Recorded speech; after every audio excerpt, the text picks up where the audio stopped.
Assalamualaikum warahmatullahi wabarakatuh. Kami dari kelompok 1 mata kuliah Rekayasa Perangkat Lunak kelas TI 23A. Saya Putri Fatima Azahra dan rekan-rekan saya. Saya Faisal Fikri. Saya Asiman Pengelana. Saya Tia Olivia. Saya Alvin Fernando. Oke, hari ini kita akan membahas mengenai sistem pendaftaran klinik berbasis web. Nah, ini adalah sebuah solusi digital untuk mempercepat pelayanan dan mempermudah pendaftaran pasien. Oke, kita akan membahas mulai dari latar belakang yang akan disampaikan oleh Saudara Tio. Silahkan. Ya, oke. Di sini untuk latar belakang aplikasi kita itu dilandasi oleh pendaftaran manual yang sering menimbulkan antrian yang panjang. Lalu admin juga sering melakukan kesalahan dalam input dan waktu tunggu pasien yang lama. Di sini untuk solusi yang diperlukan yaitu mempercepat dan mempermudah proses pendaftaran. Oke, di sini permasalahan yang dihadapi yaitu antrian yang panjang yang membuat ketidaknyamanan pasien. Lalu yang kedua ada kesalahan administrasi akibat proses manual yang bikin salah input. Lalu yang terakhir tidak efisiennya pengelolaan data pasien. Solusi yang ditawarkan oleh kami yaitu sistem pendaftaran klinik berbasis web.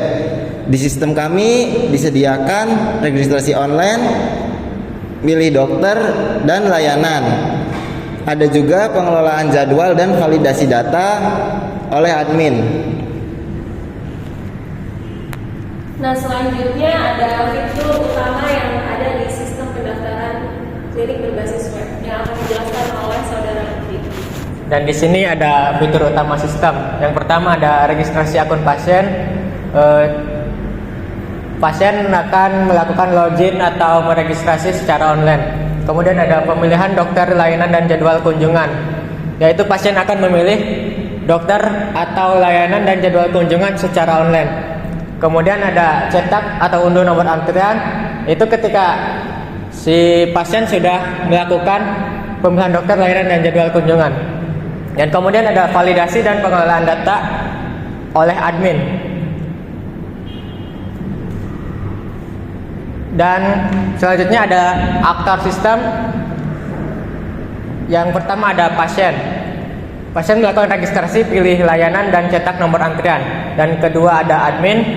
Admin melakukan validasi, kelola jadwal layanan, dan backup data secara online. Nah, selanjutnya kita masuk ke diagram use case yang akan dijelaskan oleh Saudara Faisal. Jadi di sini ada diagram use case yang isinya interaksi antara user dan sistem. Jadi pasien nanti akan melakukan registrasi, login, lalu pilih layanan sampai ke cetak antrian. Sementara admin fokus di bagian validasi, pengelolaan layanan, dan jadwal. Semua flow ini dibuat agar tanggung jawab masing-masing aktor terjelas. Berikutnya ada diagram class yang menunjukkan struktur dari sistem ini. Ada user, admin, pendaftaran, dokter, dan jadwal praktek. Hubungan antar kelas juga digambarkan lengkap. Misalnya, satu pasien bisa punya banyak antrian. Jadwal terhubung ke dokter dan layanan. Data disusun rapi buat efisiensi dan skalabilitas sistem. Yang berikutnya ada diagram sequence yang menjelaskan alur pendaftaran dari awal sampai pasien dapat antrian. Stepnya, pasien akan login dan melakukan registrasi, lalu pilih layanan, berikutnya pilih jadwal, lalu submit dan validasi admin, dan pasien akan mendapatkan cetak antrian. Lalu setiap proses digambarkan interaksinya antara objek secara urut, cocok untuk dev yang akan mengoding sistemnya. Yang berikutnya ada desain arsitektur sistem.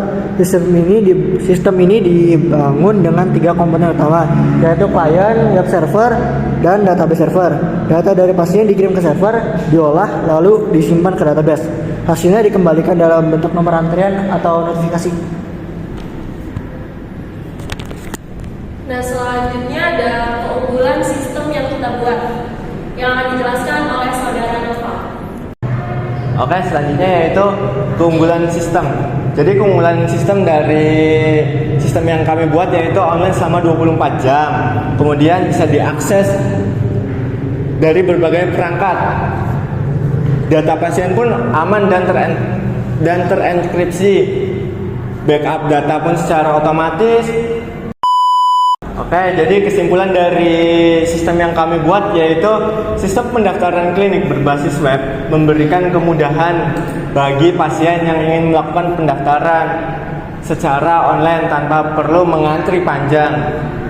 Dengan adanya sistem ini, pengelolaan data pasien menjadi lebih teratur dan efisien. Selain mempercepat proses pelayanan, sistem ini juga meningkatkan akurasi data secara mendukung transformasi digital di bidang kesehatan.